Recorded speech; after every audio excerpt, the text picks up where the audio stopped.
Halo kawan-kawan, ini adalah MST 100P, bisa untuk Kawasaki, Honda, Yamaha, Suzuki, Vespa, Giko, SYM, Aion, Hartford, Benelli, KTM, dan lain-lain ya. Jadi sebelum kita menyeken ya, ini ada motor Vario Tekno. Ini sudah kita buka. Letak DLC-nya di sini. Ya, sudah kita buka. Oh ya, cara bukanya ini begini. Usahakan jangan tangan satu bukanya, pakai tangan dua. Ini kan ada semacam kancingan ya.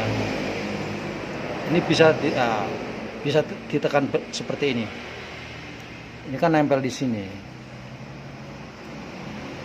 Nempel di sini. Kalau kuku kita itu panjang, kita masukkan di sini. Ya, ini dipegangi. Ya ini dipegangi ya. Jangan kabelnya ya. Ini dipegang, ini ditarik. Nah, seperti itu. Jadi ini dicongkel. Atau kalau keras pakai obeng, bisa obeng min. Intinya ini harus begini. Ya, oke gitu. Saya kira sudah jelas ya. Ini soket DLC-nya. Terus ini modul MST 100P. Kabel-kabel apa saja yang kita perlukan, kita siapkan dulu. Ya, kita siapkan dulu. Ini kabel untuk aki ya. Kabel untuk aki kita colokin di sini. Di sini ya, di sini. Kalau ini nggak usah, ini untuk laptop atau komputer. Terus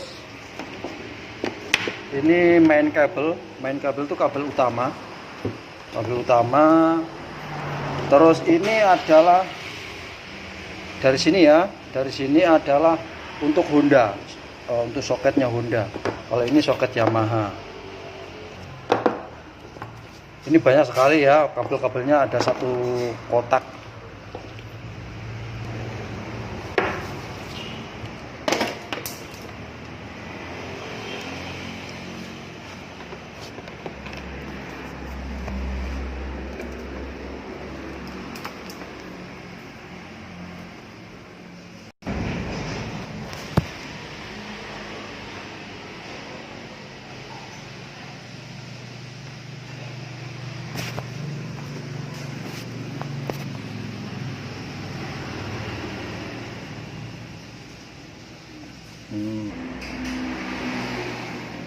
Ini ada pas sini ya bos, kita pencet saja gini.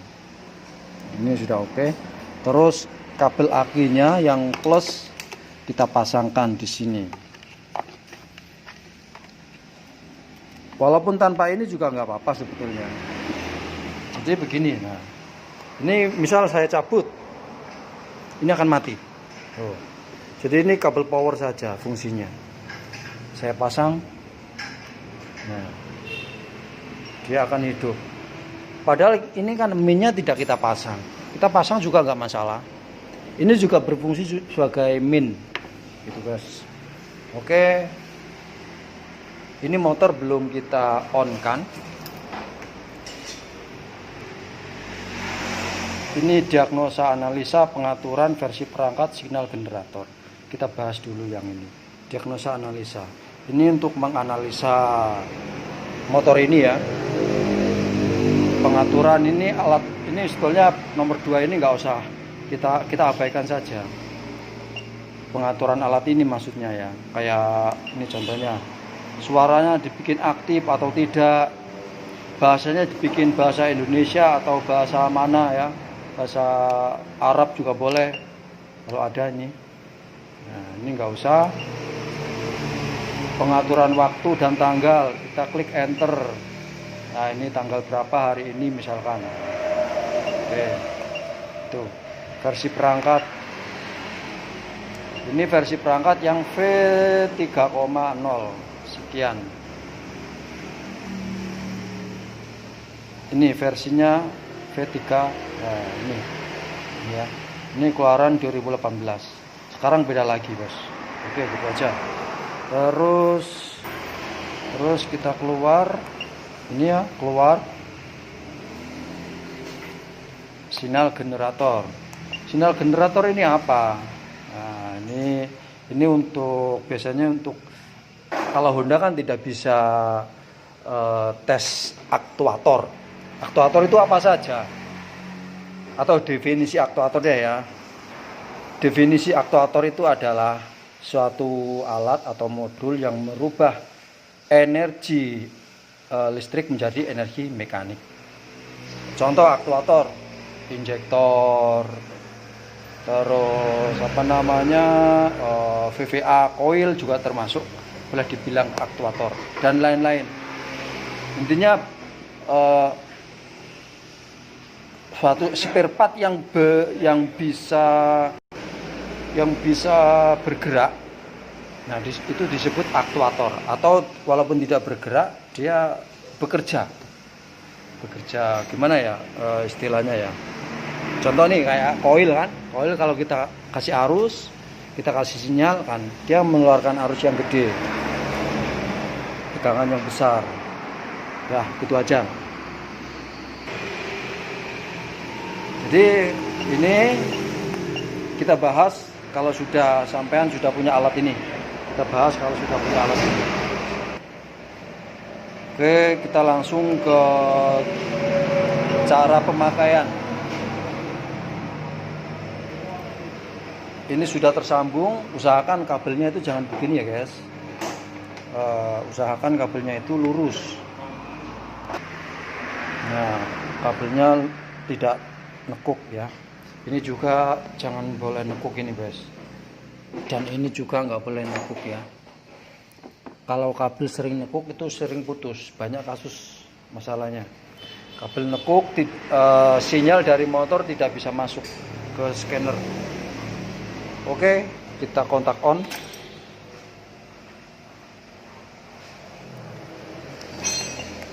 Nomor 1, diagnosa atau analisa. Kita klik enter dulu. Ini kan Honda.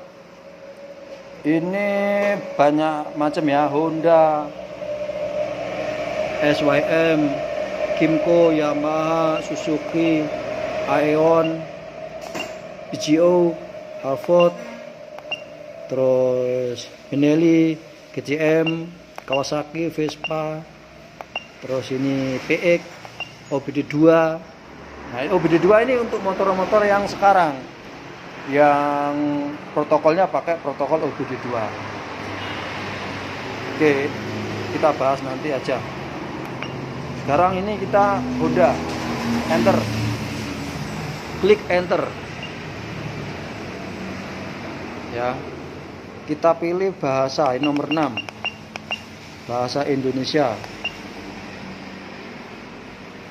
Oke, ini motor apa? Ini motor Vario Tekno 125. Vario Tekno, coba kita cari di sini. Di sini kan tidak ada sebetulnya, tapi ini persamaannya, kodenya ini ANC 125 ini, nomor 8. Kita klik enter.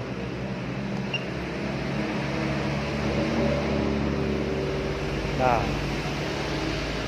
data sistem FI, membaca kode kerusakan. Ini ECU informasi ya. Terus ini membaca kode kerusakan, menghapus kode kerusakan. Nomor 5 adalah penyesuaian atau penyetelan. Ini reset ECM. Begitu bos. Jadi sangat mudah sekali cara pakainya. Oke, sekarang kita ambil contoh. Kita nomor 2, beralih ke nomor 2, data sistem FI. Kita klik enter.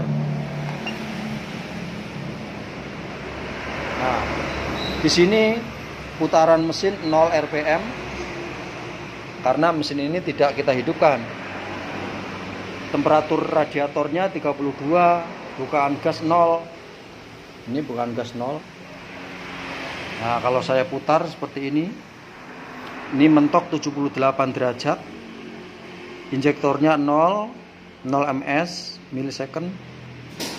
karena mesin ini tidak berputar, tidak hidup. Tegangan aki 12,6,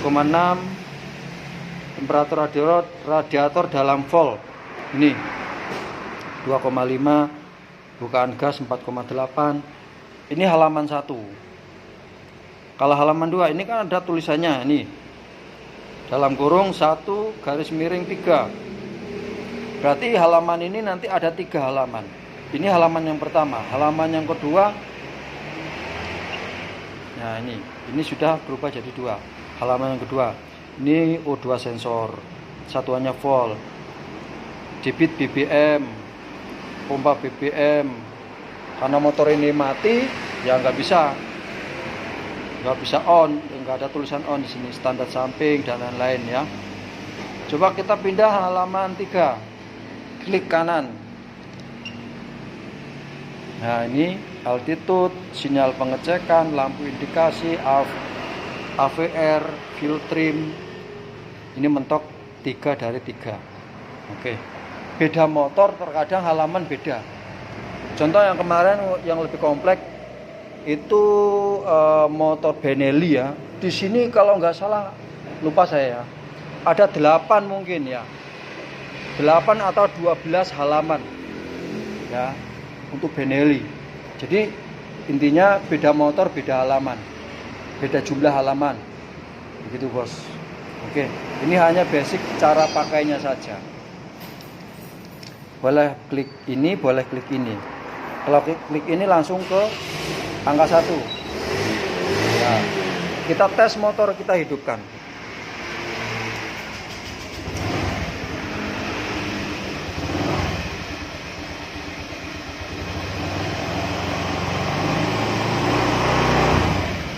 Nah, jadi ini RPM-nya terlalu rendah sekali ini. Nah, ini harus disetting ini. Ini kurang pas. Kalau RPM rendah cenderung seperti ini. Dan ini bukan gas kayak gini 0 ya. Kita lihat temperatur air radiator 35 derajat Celcius. 35 ini adalah suhu yang belum optimal. Suhu ini nanti berubah. Bukan suhu mesin yang disarankan. Saat pengecekan, kita untuk mengetahui ya data ini normal atau abnormal, ini suhu harus minimal, kalau saya minimal 80 derajat.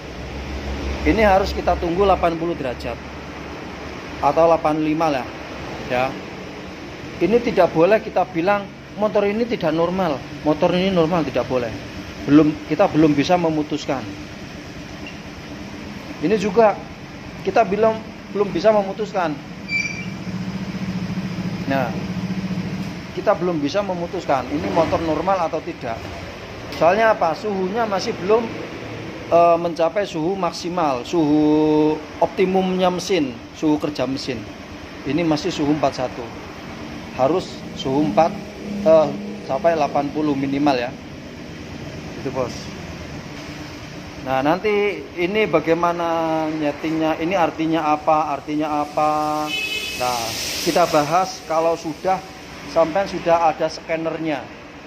Kalau nggak punya scanner, nggak pegang scanner sendiri, lah percuma nanti kita menerangkan berbusa-busa sampai muncrat-muncrat. Kalau sampai nggak ada scannernya, kita nggak ada scanner sendiri, nggak pegang sendiri, ya percuma menurut saya.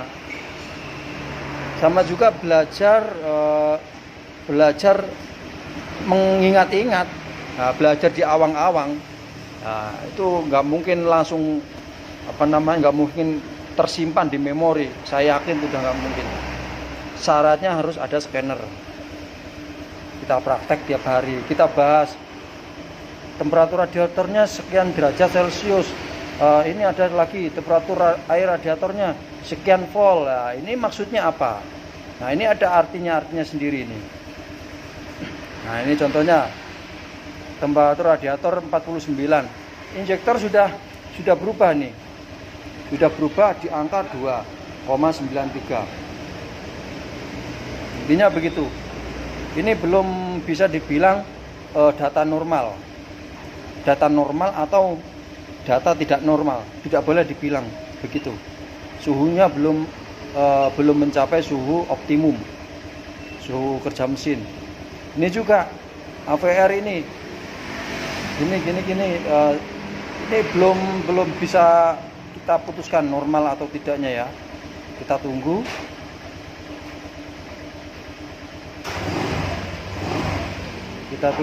Ini 52 sampai 80. Saya pause.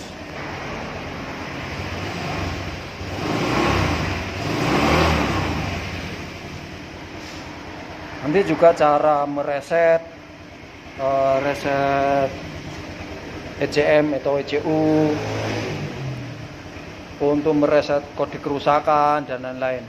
Nah, kalau kita pegang punya alatnya sambil kita belajar membuat kode kerusakan dan menghapus kode kerusakan, mengeksekusi, ya, itu lebih sip lagi, harus ada alatnya ini. Kita lokasinya ada di Banyuwangi, Jawa Timur, bos. Ini di bengkel kawan, di bengkel saudara. Dia menggunakan MST 100P.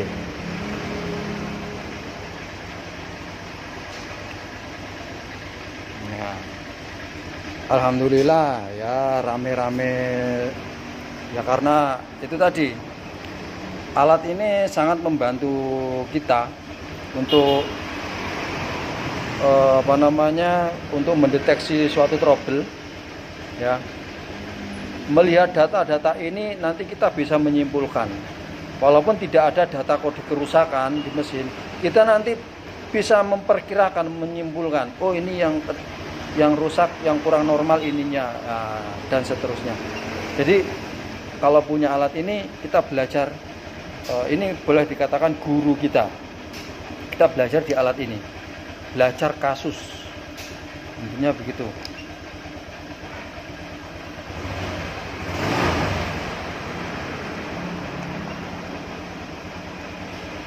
Kalau ini membaca kode kerusakan, ya, cara membaca kode kerusakan, kita klik enter, pembacaan tampilan DTC,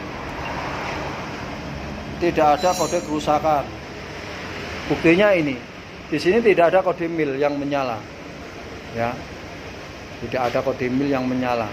Kalau di sini ada kode mil menyala, di sini pasti ada tampilan kode kerusakan. Kita klik enter saja, oke. Kita cari historinya, sejarah kerusakan DTC, historinya ya. Nomor 2 kita klik enter. Jadi motor ini tidak ada kode kerusakan yang terbaca, sejarahnya tidak ada. Sejarahnya tidak ada dan itu fine-fine saja. Jadi fine-fine saja, tidak ada kode kerusakan. Saat proses servis ini wajib kita hapus. Artinya apa? Walaupun motor ini tidak ada masalah, ya. Ini di sini nomor 4 ada menu menghapus kode kerusakan. Nih, kita klik enter. Walaupun tidak ada kode kerusakan, tapi kita harus menghapusnya. Itu prosedur yang cari amannya. Ini ada informasi, yakin ingin menghapus sejarah kerusakan, yakin kondisi kontak harus on. Ini harus on. Terus mesin harus kondisi mati. Berarti mesin kita matikan. Itu ya. Lalu ini ada pilihan. Kalau kita ingin menghapus sejarah kerusakan, kita pilih nih yang ada di kolom merah ini, kita enter. Kalau misalkan kita tidak mau menghapus, kita klik panah. Nah, ini kan ada ini kode merah ini. Lalu kita klik enter. Berhubung kita ingin menghapus sejarah kerusakan, kontak on, tapi mesin kondisi mati ya. Kita yes ini. Nah, ini kolom tanda merah di yes, terus kita enter. menghapus kode kerusakan. Penghapusan berhasil. Enter. Terus ini nomor 5 yang terakhir, penyesuaian dan penyetelan. Ini reset ECM atau ECU. ECM itu ECU itu sama saja, Bos. Kita klik enter.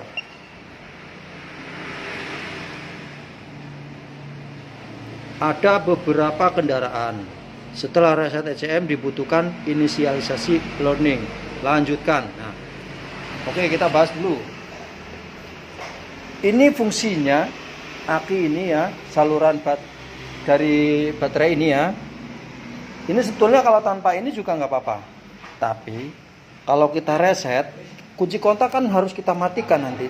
Nah, kalau kita kunci kontak kita matikan, kalau tidak ada ini kabel power yang dari aki ini nanti ikut mati juga. Jadi tidak nampak tulisan reset berhasil atau tidak.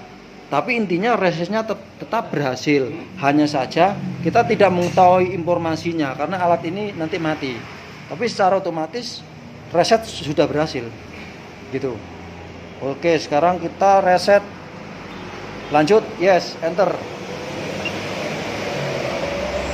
Untuk mereset ECM sepenuhnya, putar kunci kontak off, lalu on-kan dalam 10 detik.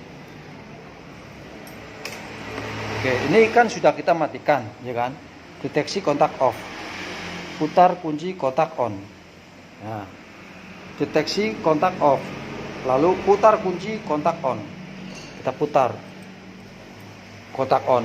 Kalau ini kita lepas, nanti ini mati. Ini mati. Layarnya ini. Tapi walaupun layarnya ini mati, ini tetap berhasil. Proses reset itu tetap berhasil.